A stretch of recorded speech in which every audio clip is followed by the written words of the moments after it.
જય જવાન જય કિસાન ખેડૂત ભાઈ એટીએમ ફાર્મ એન્ડ નર્સરીમાં આપનું હાર્દિક સ્વાગત છે। હવે આજે આપણે વાત કરવાની છે આંબાના કટિંગ વિશેની।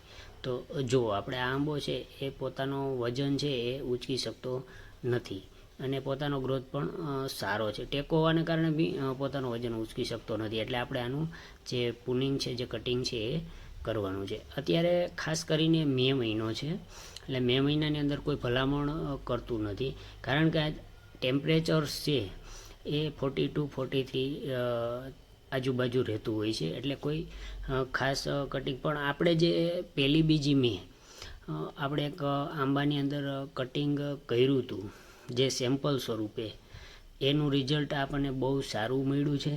એટલા માટે આપણે આપણા આખા ફાર્મની અંદર જે 20 થી 22 મે આજુબાજુ કટિંગ કરવાનો નિર્ણય લીધો છે। અને ખાસ ખેડૂત ભાઈઓ, જે ખેડૂતોને કટિંગ કરવું હોય તો અત્યારે સમય બેસ્ટ છે, સારા પીલા મળશે, રોગચાળો ઓછો આવશે, ફૂગ ઓછી આવશે, થ્રીપ્સ કથ્થઈ લીલી પોપટી આ બધા જે રોગચાળા છે ઓછા આવશે અને બ્રાન્ચ આપણે બહુ સારી મળશે।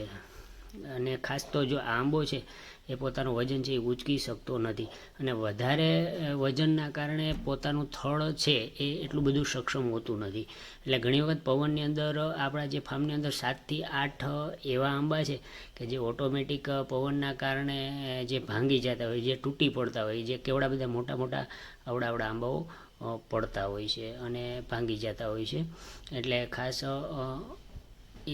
એ ખાસ ધ્યાન રાખવાનું। અને કટિંગ જે કોઈ ખેડૂત ભાઈ કરે તો પૂરતા પાણીની વ્યવસ્થા હોય એ જ કરે, કારણ કે હજી પણ જે વેધર ટેમ્પરેચર છે એ 42 43 રહેવાનું જ છે અને જે જૂન મહિનો આવશે ત્યારે થોડું જે ટેમ્પરેચર છે, વાતાવરણ છે એ થોડુંક ભેજનું પ્રમાણ વધશે, એટલે ત્યાં સુધી પાણીની વ્યવસ્થા હોય એ જ કટિંગ કરે।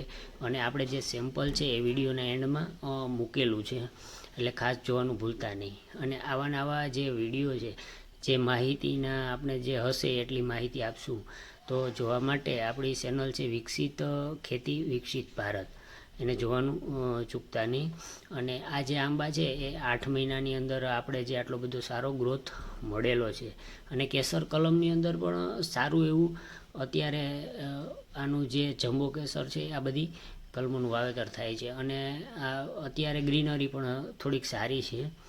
અને આપણે જે કટિંગ હવે 1-2 દિવસમાં કરશું, એમનો વિડીયો પણ મૂકશું, કારણ કે અત્યારે જે આની જે ક્ષમતા છે એ બ્રાન્ચો ઉપાડી શકવાની છે જ નહીં, એટલા માટે આપણે કટિંગ કરવું। અને અત્યારે જે આ જે ઝાડ છે એ પોતે વેલા ટાઈપ, એટલે કે વેલાની જેમ નીચેની તરફ જમીન તરફ ડાળો છે એ હાલે છે, એટલે આપણે આને ખાસ કટિંગ કરવાનું છે। અને આપણે જે સેમ્પલનો જે વિડીયો મૂક્યો છે, જે આપણે 2 મેની જે કટિંગ કર્યું છે એમનો વિડીયો આપણે એન્ડમાં મૂકેલો છે, એમની બ્રાન્ચો એની તંદુરસ્તી જોજો, એટલે મેં તો નિર્ણય લીધો છે કટિંગ કરવાનો। અને પાણીની વ્યવસ્થા પણ મારે સારી છે, તમારે પણ સારી હોય તો જ કટિંગ કરજો।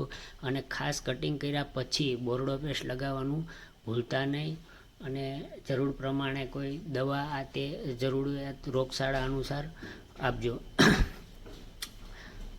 થેન્ક યુ, આભાર।